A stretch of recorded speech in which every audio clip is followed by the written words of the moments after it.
Hari ini aku nak share 4 jenis pemikiran yang mendorong seseorang itu membunuh diri.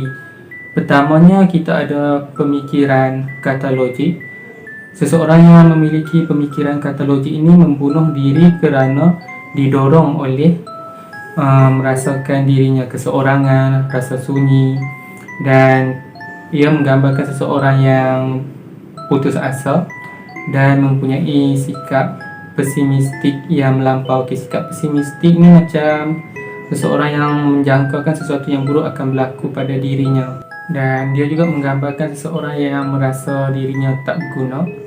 Okey, seseorang yang memiliki pemikiran kata logik ni, dia membunuh diri, dia tidak semestinya dia mengalami masalah yang berat seperti kebanyakan orang.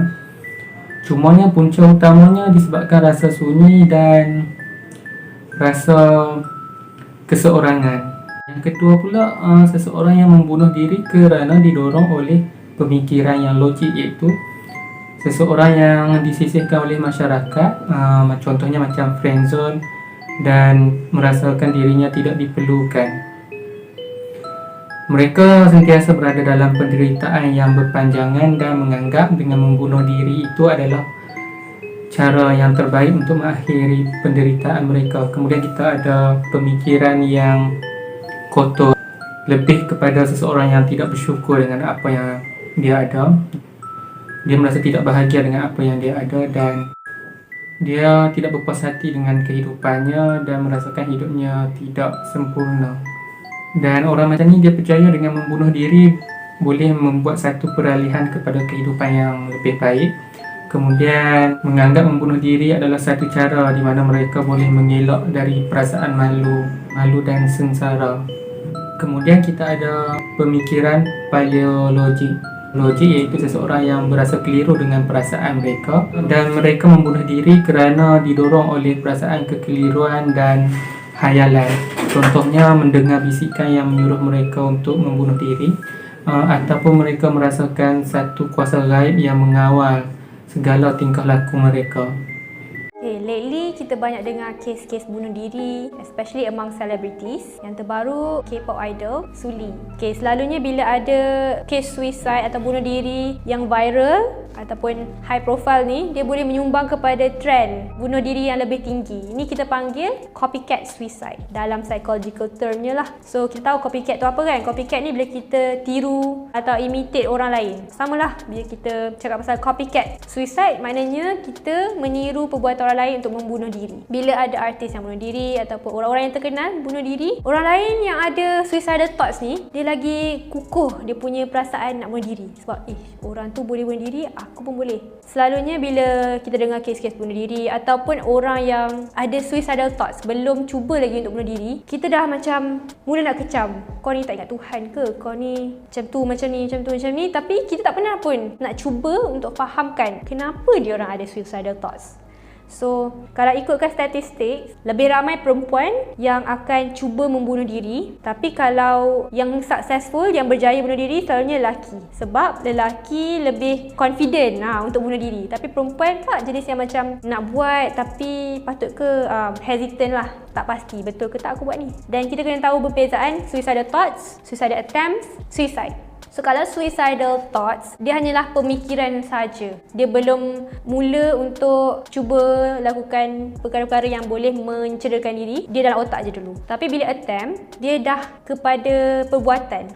Dan last sekali suicide. Suicide ni bila sesuatu attempt tu dah berjaya. So let's say ada orang ni dia nak bunuh diri tapi tak berjaya. Tu bukan dikira suicide. Tu suicidal attempt. Selalunya orang-orang yang ada suicidal thoughts ataupun pernah buat suicidal attempt ni adalah orang-orang yang ada masalah dari segi mental ataupun fizikal. Sebab diorang ni dah terlalu banyak tanggung beban yang mereka dah tak boleh handle dah lah. Contohnya kan, kalau orang yang ada depression, bila dah depressed, dia sangat tertekan dengan hidup. Dia dah rasa kosong. Dia tak nampak dah apa yang boleh buatkan diorang happy. Sebenarnya diorang ni bukannya nak mati sangat pun sebenarnya. Diorang ni nak hentikan rasa sakit tu tau. And even ada research interview dengan survivors suicide dekat San Francisco punya bridge, if I'm not mistaken. taken ataupun adalah breach dekat Amerika ni. Diorang interview lah suicide survivors. Diorang tanya apa perasaan masa nak terjun tu. Diorang menyesal lah. Diorang tak ada pun rasa nak bunuh diri tu betul-betul. Diorang tak ada pun rasa macam nak mati.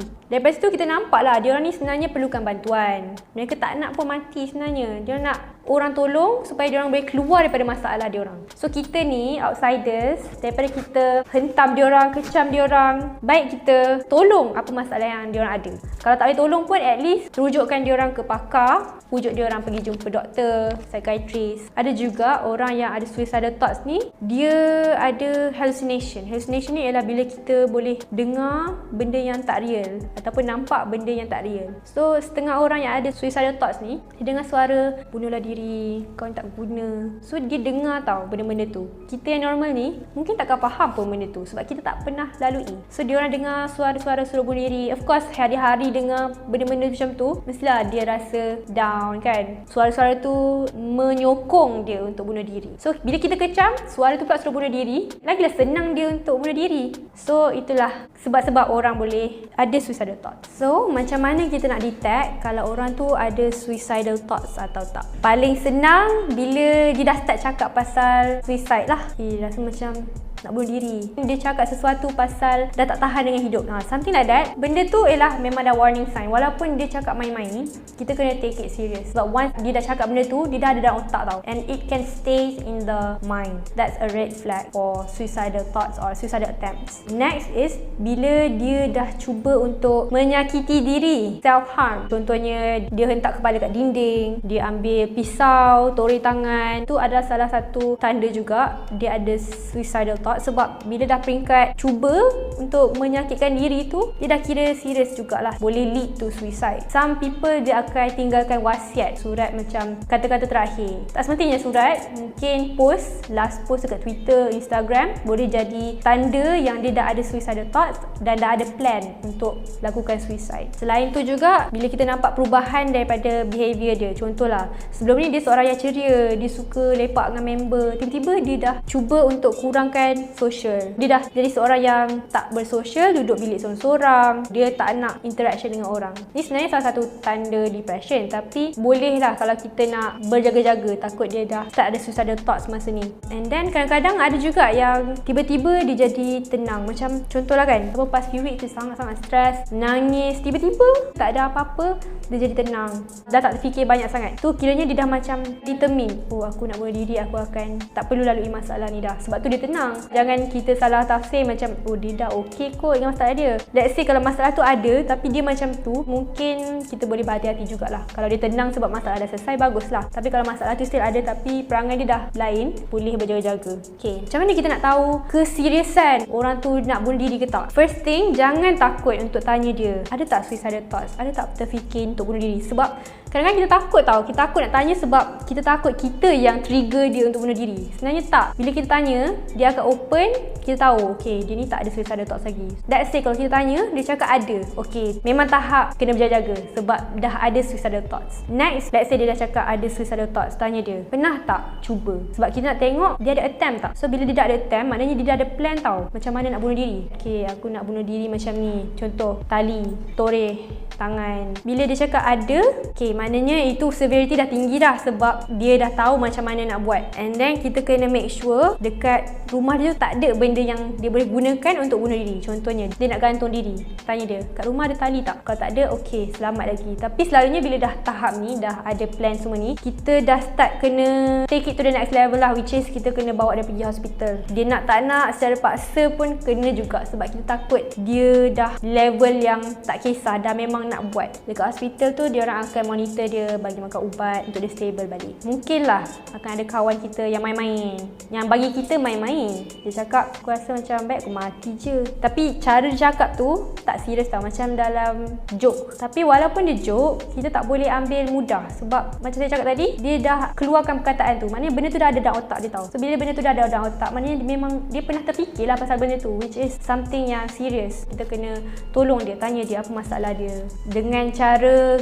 tunjukkan kita kita care, say kita text dia everyday ataupun quite frequently lah, tak everyday pun, selang sehari. It's a good effort. Tapi bila dah start ada suicidal thoughts ni, kita tak boleh fikir kita boleh tolong dengan cara tu tau. Kita perlu juga rujuk dia kepada pakar. Sebab bila involve suicidal thoughts dan lagi teruk kalau suicidal attempt, diorang perlu berjumpa dengan pakar psikiatri. Sebab selalunya lah pakar psikiatri akan prescribe ubat untuk diorang untuk stablekan mood. Sebab selalunya bila kita ada suicidal thoughts ni, mood kita tak stable tau. Fikiran kita tak rational, kita tak nampak jalan keluar sebab otak kita dah berserabut sangat. That's the function of the ubat, untuk tenangkan kita. And bila kita dibawa pergi jumpa psikiatri, selalunya kita akan duduk ward lah supaya kita boleh rehat. Biar rehat, otak pun kosong. Masa tu kita baru boleh fikir balik kita punya decision tu.